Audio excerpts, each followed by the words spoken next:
Praise the Lord. मैं pastor Raju गुनगंटीवार आपका फिर एक बार स्वागत करता हूँ। प्रियो, मैं आज आपके साथ एक खास विषय पे बात करने जा रहा हूँ जो हमें उत्साहित करती है कि जब परीक्षाएं हमारे सामने होती है किस रीति से हम लोग उसको फेस करें, उसका सामना करें। परीक्षाओं में हम लोग हर एक व्यक्ति पढ़ते हैं। कई बार परिस्थितियाँ जो हमारे विपरीत होती है उस समय हम लोग उसका सामना किस रीति से करें, ये बहुत ही महत्वपूर्ण है। कई बार हम लोग ऐसी परिस्थितियों को जब देखते हैं तो हम लोग नकारात्मक सोच से भर जाते हैं। हम लोग उसका सामना करने से पहले ही हम लोग हार मान जाते हैं। लेकिन प्रियो, परीक्षाओं में हमें विजय होने के लिए एक सकारात्मक सोच, एक पॉजिटिव एटीट्यूड रखना बहुत ही आवश्यक होता है। बाइबल हमें सिखाती है, जब हम लोग गिनती की किताब उसके 13 अध्याय को पढ़ते हैं, वहाँ पे मूसा और हारून इजरायली लोगों को भेजता है ताकि तुम जाओ और कानान देश का भेद लेकर आओ। कानान देश वो देश है जिसको परमेश्वर ने प्रतिज्ञा किया था कि मैं इजरायलियों को दूंगा। और कुछ लोग वहाँ पे जाते हैं, 12 लोग जिसे मूसा चुनता है, वो लोग जाते हैं और उस देश का भेद लेकर वो वापस आते हैं और वो अपने साथ वहाँ के बहुत सारे अच्छे अच्छे फलों को लेकर आते हैं। और आने के बाद जब वो मूसा से उसका रिपोर्ट वो शेयर करते हैं, मूसा को वहाँ की परिस्थिति बताते हैं, तो वहाँ जो कुछ उन्होंने देखा है उसको वो लोग बताते हैं। लेकिन वे लोग एक नकारात्मक रिपोर्ट को इजरायलियों को देते हैं। वो लोग कहते हैं कि हमने वहाँ पे बहुत ही ताकतवर लोगों को देखा है, हमने वहाँ पे ऐसे लोगों को देखा है जो दानवों के समान है, और हमारे पास ये सामर्थ्य नहीं है कि हम लोग उस देश को जाकर जीते या उस देश के लोगों से युद्ध करें। वो लोग बताते हैं कि हम उनकी आंखों के सामने, उनके नज़रों में हम लोग अपने आप को टिड्डियों के समान देख रहे हैं। फिर ये सारा निगेटिव रिपोर्ट, निगेटिव बातें जब इजरायली लोग सुनते हैं, वो वहीं पे रोने लगते हैं और मूसा के विरुद्ध में बड़बड़ाने लगते हैं और वो लोग कहते हैं कि हमें तूने यहाँ पे क्यों लाया।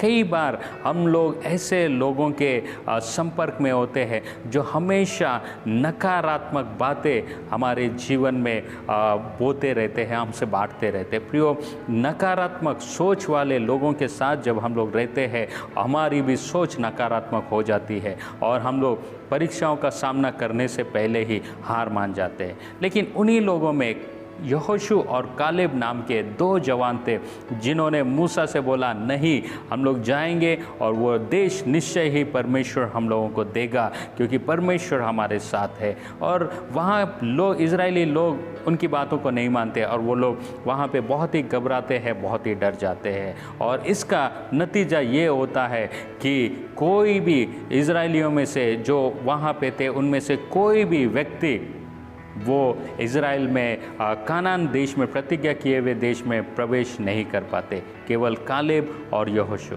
क्योंकि सारे लोगों ने नकारात्मक सोच को, नकारात्मक बातों को उन्होंने अपने जीवन में लिया था, लेकिन कालेब और यहोशू ने सकारात्मक सोच रखा था, इसलिए कानान देश को वो लोग प्राप्त कर पाए।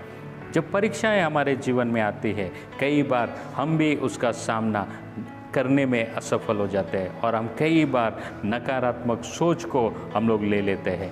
हमारे बीमारियों में, हमारे परेशानियों में, हमारे तकलीफ़ों में, हमारे नाना प्रकार के जो चैलेंजेस जिसका हम लोग सामना करते हैं, उनमें हम लोग सकारात्मक सोच के साथ अगर नहीं लड़ेंगे, उनका सामना नहीं करेंगे, तो हम वहीं पे उस परिस्थिति में हम लोग हार जाते हैं।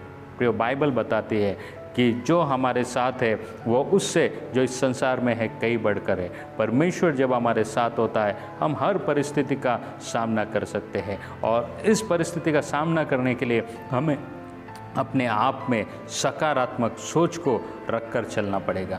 जो लोग हमें निगेटिव बातें बताते हैं, जो लोग निगेटिव बातें हमारे मनों में डालते हैं, उनसे हमें दूर रहने की आवश्यकता है। कई बार लोग आपको बोलेंगे, आप ये काम नहीं कर सकते, आपके पास ये गुण नहीं है, ये टैलेंट नहीं है, आप वो काम करने के लायक नहीं हैं। लेकिन आप अपने आप पर भरोसा रखिए, प्रभु पर भरोसा रखिए और परमेश्वर आपको सामर्थ देता है। चाहे कैसे भी चैलेंजेस हो, चाहे कैसे भी परिस्थितियाँ हो, परमेश्वर पर विश्वास रखिए, वो आपको हिम्मत देता है, वो आपको सामर्थ देता है कि आप हर परिस्थिति का सामना कर सके। कालेब और यहोशू ने एक सकारात्मक सोच को लेकर वो आगे बढ़े। उन्होंने बोला कि हम जाएंगे और उस देश को जीत लेंगे, क्योंकि परमेश्वर वो देश हमें हमारे हाथ में देगा।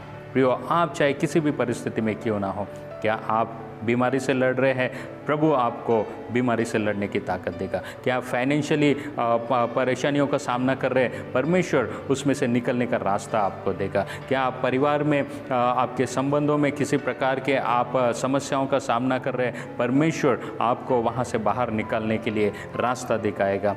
आप बस सकारात्मक सोच को रखिए। आप ये सोचिए कि परमेश्वर यदि आपके साथ है तो आप हर एक समस्याओं के ऊपर जयवंत हो सकते हैं, क्योंकि परमेश्वर ने हमें जयवंत से भी बढ़कर बनाया है। इसलिए मैं आपको उत्साहित करना चाहता हूँ, परिस्थितियाँ कैसी भी हो, आप परिस्थितियों में नकारात्मक सोच को आपके जीवन पर हावी होने मत दीजिए। लोग आपके बारे में क्या कह रहे हैं, लोग आपके विषय में क्या सोच रहे हैं, लोग आपको बोल रहेंगे नहीं आप वो काम नहीं कर सकते, आपके अंदर वो योग्यता नहीं है, आप उस काम को करने के लायक नहीं हैं। लेकिन फिर भी परमेश्वर आपको बताता है कि परमेश्वर हम लोगों को जय देता है। यीशु मसीह के नाम में हमें वो ताकत, वो सामर्थ मिलती है। जब हम उस नाम को लेकर आगे बढ़ेंगे, हम हर परिस्थिति का सामना कर सकते हैं। मैं आपको उत्साहित करना चाहता हूँ, आइए, चाहे कैसी भी परिस्थिति का आप इस समय सामना कर रहे हो, आप एक सकारात्मक सोच को लेकर चलिए। प्रभु से बोलिए, प्रभु मैं आगे बढ़ूंगा और इस परिस्थिति का सामना करूंगा। आप निश्चय ही जय को प्राप्त करेंगे। प्रभु आपको इन वचनों के द्वारा आशीषित करें।